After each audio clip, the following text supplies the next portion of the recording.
Pinky, Willard, nandito kami ngayon at kasalukuyan kaming binibindisyonan ng langit, kaya may hawak akong payong. Ayan, para hindi naman mabasa si Father Jess Dahak, ang ating kausap kahapon, Superior General ng Missionaries of Faith. Magandang gabi po sa inyo mula sa Manila. Magandang gabi rin po sa inyo. Opo. At maraming salamat na nakapag tayo ngayon. Ay, maraming salamat po sa inyo. Ngayong araw na po ang simula ng botohan dito po sa Sistine Chapel. So, ang mga pari po ba excited? Sa araw na ito, ano po ang inyong ginagawa? Nagdadasal?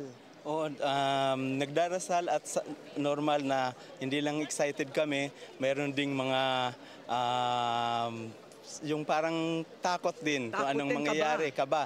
Kaya diyan din ang mga nararanasan ng maraming mga pari ngayon, hindi lang mga pari, pati mga seminarista, yung mga magpapari, kasi hindi nila alam kung ano ang mangyayari. So talagang yun ang mga pinapanalangin nila na sana ang Diyos ang maggabay. Kaya nga, at sana mabilis din ang desisyon ng langit para sa kauna-unahang pagkakataon, pagkatapos ng ilang centuries, sabi nga nila, hindi pa nagkakaroon ng maliwanag na panalo sa unang araw. Kung sakali, ito po ang magiging unang beses. Oo, kung mayroon ngayong mapili na Pope, talagang ito ang pinakamabilis na eleksyon. Ayun, tama. So, maraming mga nagsasabi na malaki ang tsansa ng mga progresibong mga kardinal dito po sa darating na eleksyon. Nagkaroon kasi ng kongregasyon kung saan inilarawan sa lahat ng mga kardinal ang mga kalidad ng susunod dapat na Santo Papa. At kung babasahin ko, if you will allow me, Pink and Willard, the profile of the future Pope was also discussed, a figure who must be present, close to the people, capable of being a bridge and a guide, favoring access to communion for a disoriented humanity marked by the crisis of the world order. At dapat daw, ang susunod na pari ay makakasunod sa lahat ng mga panuntunan ng simbahan sa modernong kapanahunan. Tama po ba? Opo. Lahat yan pinag-usapan dahil yun ang pinaka-importante sa magiging Pope. So, lalong-lalo na sa mga magpipili ngayon na sana ma-discover nila kung sino yung person na karapat-dapat na at may mga katangian na pinag-usapan nila. So ang ibig sabihin po, kasi dito po sa nakasulat, tila progresibo o medyo makabagong mga pananaw tulad ni Pope Francis ang nais mismo ng simbahan na sumunod sa kanyang yapak.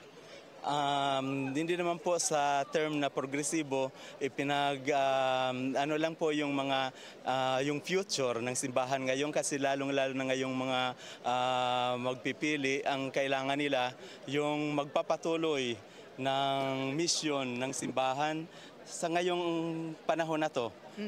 Kaya ang Diyos palaging binibigyan ang simbahan ng Pope na karapat-dapat sa panahon. Ayun, yung karapat-dapat lamang sa panahon. At ngayon ay panahon ng gera, panahon ng mga problema sa ekonomiya sa buong mundo. Tama po ba? Opo, yan ang mga dapat na katangian ng isang magiging Pope ngayon, dahil kailangan nga hindi lang maggabay, maging sabi nga nating tulay, kailangan ding ang simbahan mismo ang maging parang para siya ayun din ang parang point of reference ng marami, kagaya rin sa mga malalaking problema na nanggaganap ngayon sa buong mundo. Bakit po sinasabi na may dibisyon sa simbahan? A divided church, we should have a pope, sabi ng kongregasyon, who can unite a divided church. Bakit po divided ang church? Actually po, noon pa ang division ng yung mga Protestants nagkaroon ng lumabas sa ating simbahan, pero mga din kapatid natin silang mga Kristiyano rin, kaya't nandyan nga yung ecumenism. So, ang Pope na hinihingi ngayon ay yung ma-prioritize niya itong ecumenism, unity of Christians. Hindi kaya tulad ng naririnig po namin, ang ilan sa mga desisyon o hakbang ng dating Santo Papang si Pope Francis ay naging kontrobersyal. Kasama po yung pagtanggal ng mga misa na nakalatin At ganun din po yung pagbasbas o blessing sa mga same-sex marriage. Opo, ito yung mga turo niya, lalong yung pagmisa ay kailangan din kasi sinunod niya yung teaching ng Second Vatican Council para lahat makapag-participate, hindi lang yung mga nakakaunawa ng Latin. Kailangan pati yung mga nasa liblib na makapag-participate sa Mass at maganda yon dahil sineselebrate ang Mass sa lingwahe mismo nila. At itong pagbasbas sabi sa mga Same-sex partners ay lahat naman tayo mga anak ng Diyos, kaya lahat naman ay dapat basbasan. So wala naman po diyang kasalanan kung magbasbas tayo ng lahat ng mga tao kasi ang mga hayop nga nating mga minamahal nating mga alagang hayop, binabasbasan natin kapag may mga lalo na pag feast day ni St. Anthony. Ayun, oo. So kahit nga pagkain binabasbasan. So Opo. kumbaga, binabasbasan lamang ang mga same-sex partners pero hindi naman po isinusulong ang same-sex marriage. Hindi po, hindi po. Opo, Hindi opo. po. Okay, bakit po, pinag-uusapan siyempre si Cardinal Tagle parati, ano? At Pink and Willard dito, maraming nag-i-interview sa amin, mga Pilipino, dahil nga sa lahat ng media alam nila na si Cardinal Tagle, isang Pilipino, ay papabili o malakas ang tsansa. Pero bakit pati si Cardinal David ay napag-uusapan din na may pagkakataon na mapili?